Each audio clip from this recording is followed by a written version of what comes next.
Hey there, welcome to today's video where we're diving into a problem that might sound familiar to you. Picture this. You have this super cool PowerShell script, but the issue is that it doesn't wait for the process it launches to finish before it closes itself. The classic "I'm done, peace out" problem. Now, let's talk about the solution that our savvy commenter Jimi shared. The key here is using the .NET process class to handle everything neatly. This approach ensures that the child process gets a chance to wrap up its tasks before our main script bids adieu. It's all about that coordination, folks. Moving on to the next leg of the solution journey. Imagine running a command like a pro with a one-liner in PowerShell. The magic lies in the start process command, which serves as our bridge to execute our script flawlessly.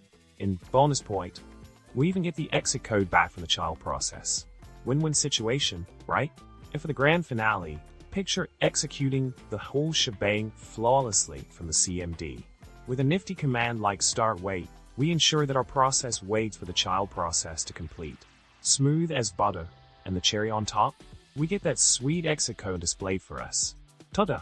In summary, we've tackled the problem of premature process closures with finesse, thanks to the power of .NET and strategic process handling.